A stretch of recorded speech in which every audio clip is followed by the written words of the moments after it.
Hello, everyone. My name is Rahul Makwana, and we will doing chapter 2 of economics, introduction to growth and development.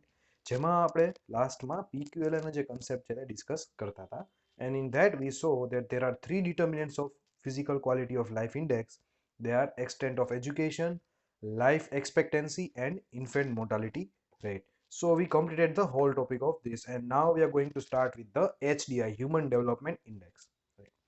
So it is written that after 2003, instead of three aspects, three more aspects were included, and quality of life index is prepared in the world. તો PQLA માં પછી થોડા change કર્યા અત્યારે, અને પછી બીજા હજી અત્યારે થ્રી એસ્પેક્ટ્સ તો છે જ, એડિશનલ થ્રી હજી એસ્પેક્ટ્સ એડ કર્યા, કેમ કે એમાં આપણે જે લિમિટેશન્સ હતી ને થોડી, કે ઇકોનોમિક અને ઇન્કમને થોડું કન્સિડર નથી કરતા ને, તો એ બધા રિમૂવ કરી નાખ્યા અને PQLA જે કન્સેપ્ટ છે વધારે બેટર બનાવ્યો. Now the next topic is HDI, Human Development Index. Now let's see what is HDI. HDI શું છે? The most recent indicator of development. ડેવલપમેન્ટનું અત્યારનું જે રિસન્ટ ઇન્ડિકેટર છે, જે અત્યારે મોસ્ટ બધા કન્ટ્રીઝ છે એ કેલ્ક્યુલેટ કરે છે કે કન્ટ્રી કેટલું ડેવલપ છે કે નહીં. So that is being done with the help of HDI, human development index. Right. UNDP presented this. United nation development program છે, એને આ જે કન્સેપ્ટ છે હ્યુમન ડેવલપમેન્ટ ઇન્ડેક્સનો, એને રિપ્રેઝન્ટ કર્યો હતો with the help of report, and that report's name is Human Development Report 1990 માં. સો એણે એવું સજેશન કર્યું કે HDI થી તમે જો કરશો, so that will be more beneficial, કેમ કે એમાં એવું છે, along with economic aspect of measurement, HDI emphasise more on non economic aspects too. મતલબ PQLA ની અંદર ખાલી નોન ઇકોનોમિક આસ્પેક્ટ્સ જ કન્સિડર થતા હતા. સો HDI જે છે ને એમાં ઇકોનોમિક પ્લસ નોન ઇકોનોમિક બંને ટાઈપના જે આસ્પેક્ટ છે તે કન્સિડર કરી લીધા, અને અત્યારે રિસન્ટલી કેલ્ક્યુલેટ કરે છે બધા કન્ટ્રીઝનું ડેવલપમેન્ટ કેટલું છે તે. Improvement were introduced in the year 2010 in the minimum and maximum value which were being used to measure the HDI since 1990. So 1990 છે એમાં એ first time human development index છે તે પ્રેઝન્ટ થયું હતું, એન્ડ 2010 માં એમાં થોડા અપગ્રેડેશન કરી નાખ્યા. Right. So let's see what is human development index, and human development ઇન્ડેક્સની અંદર કયા કયા ઇન્ડિકેટર્સ છે તે કેલ્ક્યુલેટ થાય છે અને કેવી રીતના ડેવલપમેન્ટ છે કેલ્ક્યુલેટ થાય છે કન્ટ્રીનું. There are three aspects, three determinants: life expectancy, knowledge and good standard of living. Life expectancy તો તમને ખબર જ છે, PQLI માં પણ આ કન્સેપ્ટ હતો જ, same concept is there, but થોડો એમાં ચેન્જ કર્યો છે અંદર. What is the expected number of years a person will live at the time of birth. કોઈ પણ પર્સનનો જન્મ થાય એને પછી એ કેટલા વર્ષ એપ્રોક્સિમેટલી લીવ કરશે, જીવશે, તો એનું ઉપરથી એ લોકો વેલ્યુ કાઢે. જો અગર એ વેલ્યુ કોઈ પણ કન્ટ્રીમાં 50 થી નીચે હોય, મતલબ કે કન્ટ્રીનું ડેવલપમેન્ટ સારું નથી, country is not well develop. But અગર લાઈફ એક્સપેક્ટન્સી 50 યર્સથી ઉપર હોય, મતલબ કે કન્ટ્રીનું ડેવલપમેન્ટ સારું છે અને લાઈફ એક્સપેક્ટન્સી છે એ સારી છે. રાઈટ. સો આમાં તમારે એવું યાદ રાખવાનું કે 50 યર્સ છે એ એવરેજ લાઈફ સ્પેન છે તે રાખી છે. 50 યર્સ ઉપર એ લોકો બેઝ રાખે છે, એટલે કોઈ પણ કન્ટ્રીમાં 50 યર્સથી એવરેજ બધાની જો લાઈફ થતી હોય, તો મતલબ કે કન્ટ્રીનું લાઈફ એક્સપેક્ટન્સી બહુ સારી છે. Next is knowledge. નોલેજમાં એ લોકો શું જોવે છે? To know the quantum of knowledge check કરવા માટે adult literacy in percent is calculated. એડલ્ટની લિટરસી ચેક કરશે. નાના છોકરાઓની લિટરસી ચેક કરવાની જરૂર નથી, એડલ્ટની ચેક કરવાની, કેમ કે એડલ્ટની ચેક કરો એટલે નાના હોય ત્યારે ભણ્યા હોય ત્યારે જે એડલ્ટમાં ત્યાં લિટરેટ હોય. સો એડલ્ટ લિટરસી ચેક કરશે. People in the age group 15 years and above are included. 15 યર્સથી અબવના એજ ગ્રુપ વાળા લોકો જે હોય એને ઇન્ક્લુડ કરે છે આમાં. Right. So basically knowledge level કેટલું છે એ જોવા માટે 15 યર્સની એજ કે એનાથી અબવ ના જે લોકો છે એ એજ ગ્રુપના, એના ટુ આસ્પેક્ટ્સ એ લોકો કન્સિડર કરે છે. First is number of years of schooling, મતલબ કે 15 યર્સ સુધીમાં એણે કેટલા યર્સ ઓફ સ્કૂલિંગ કર્યું છે, અને આગળ જો હજી કરવાના હોય તો એ એક્સપેક્ટેડ કેટલા યર્સ હજી સ્કૂલિંગ કરશે, એના ઉપરથી કેલ્ક્યુલેટ કરશે કે નોલેજ લેવલ છે તે કેટલું છે. Right. So that is the second indicator. Third is good standard of living. Standard of living કેટલું સારું છે? તો સ્ટાન્ડર્ડ ઓફ લિવિંગમાં તો ઘણા બધા આસ્પેક્ટ્સ એ લોકો જોવે છે. Pure drinking water, medical service, sanitation, infant mortality rate, પછી percentage of undernourished and malnourished children. Undernourished અને મેલ નરિશ્ડ ચિલ્ડ્રનનો, અંડર નરિશ્ડનો મિનિંગ તો તમને ખબર જ હશે કે વિટામિન્સ, પ્રોટીન્સ અને ન્યુટ્રિટિવ વેલ્યુ છે એ ચિલ્ડ્રનમાં કેટલી ઓછી છે એ ચેક કરે. પર capita calorie availability per day. મતલબ કે કોઈ પણ પર્સનને પર ડેના કેટલી કેલરીઝ જેટલી મળવી જોઈએ. જો આપણે આગળ એવો ડેટા જોયો હતો, કદાચ તમને યાદ હોય તો, that રૂરલ એરિયાની અંદર 2400 કેલરીઝ એન્ડ અર્બન એરિયામાં 2100 કેલરીઝ. તો એ મળે છે કે નથી મળતી એટલી કેલરીઝ, તો એનું ચેકિંગ કરશે. મોર્ટાલિટી રેટ મતલબ કેટલું જીવે છે infant after below 5 years of age. 5 years complete થાય એની પહેલાં જો અગર ડેથ થઈ જતી હોય તો એ ઇમોર્ટાલિટી મતલબ કે મોર્ટાલિટી રેટમાં આવી જાય. સો એ કેટલું ઓછું છે, પ્રોટીન ફેટ અવેલેબિલિટી કેટલી છે લોકોને. સો આટલા બધા આસ્પેક્ટ્સ છે એ સ્ટાન્ડર્ડ ઓફ લિવિંગની અંદર કન્સિડર કરશે. So after calculating and after seeing all these things, HDI will be calculated. Right. Okay. So HDI ની જે મેક્સિમમ વેલ્યુ છે એ પ્રોબેબિલિટીની જેમ 1 જ છે.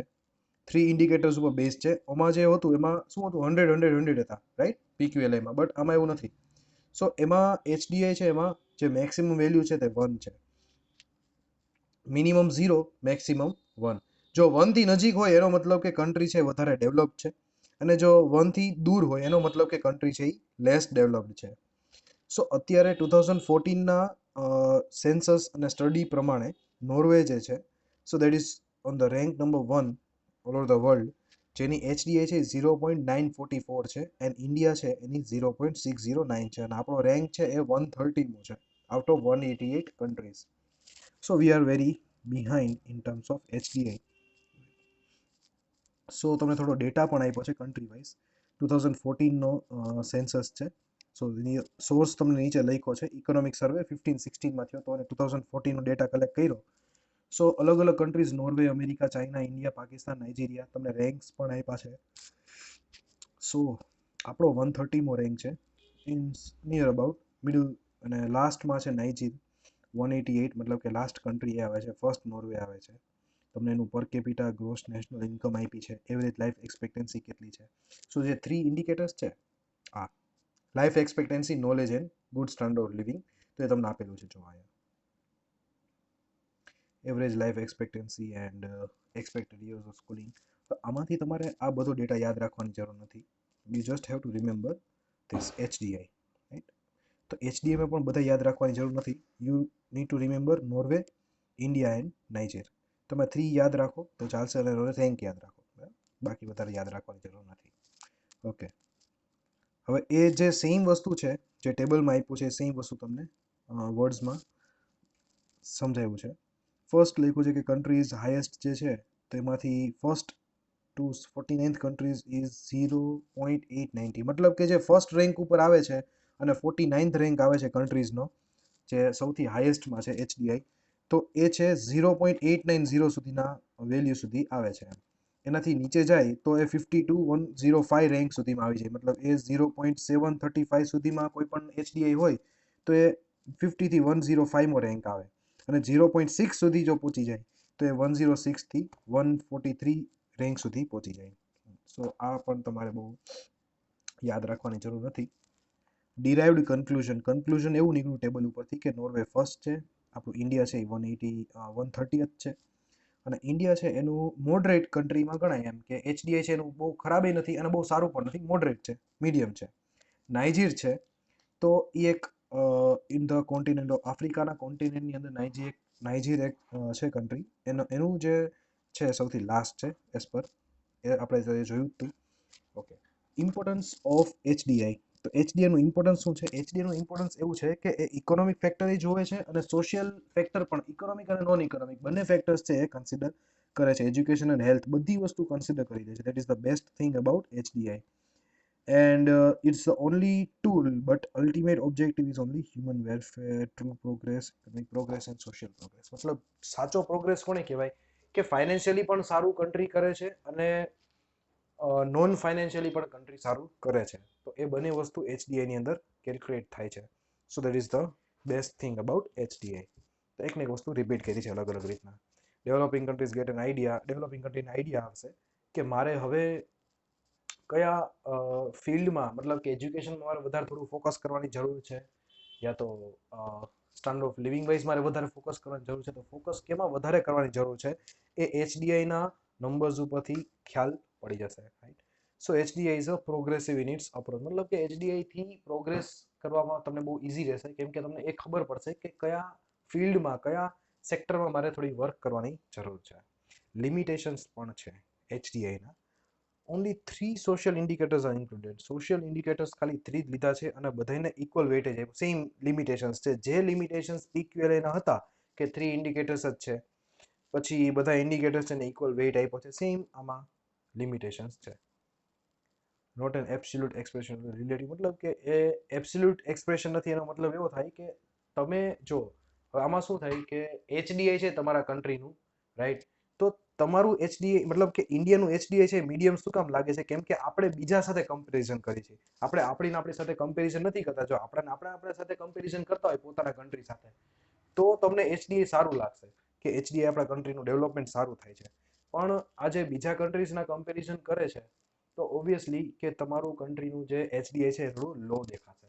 એટલે આ HDI નું જે મેઝરમેન્ટ છે એ બીજા સાથે કમ્પેરિઝન કરે છે, એ પણ એક એનું લિમિટેશન છે. HDI સિવાય ઘણા બધા બીજા પણ છે ઇન્ડિકેટર્સ. જેન્ડર ડેવલપમેન્ટ ઇન્ડેક્સ છે, HPI છે, ટેકનોલોજીકલ અચીવમેન્ટ કેટલું થયું છે એના ઉપરનું ઇન્ડેક્સ, હ્યુમન કન્ઝ્યુમર ઇન્ડેક્સ પણ છે. તો બીજા ઘણા અલગ અલગ કન્ટ્રીઝ છે, અલગ અલગ ઇન્ડિકેટર્સ છે યુઝ કરતા હોય. ભૂટાન છે તો એ ગ્રોસ નેશનલ હેપીનેસ, મતલબ કે એ લોકો હેપીનેસ કેલ્ક્યુલેટ કરે છે કે આપણા કન્ટ્રીના જેના લોકો છે કેટલા ખુશ છે. સો એ લોકો એ રીતના કેલ્ક્યુલેટ કરે છે. સો અલગ અલગ કન્ટ્રીઝ છે એ અલગ અલગ રીતના એમના થિંકિંગ પ્રમાણે એમનું ડેવલપમેન્ટ હોય એ કેલ્ક્યુલેટ કરતા હોય. સો આમાંથી બેઝિકલી તમારે આ ચેપ્ટરમાંથી તમારે કેટલું સરખી રીતના લર્ન કરવાનું છે. First is difference between economic growth and development. Next is PQLI and another is HDI. સો આટલા કન્સેપ્ટ તમારે પરફેક્ટલી કરવાના છે સારી રીતના.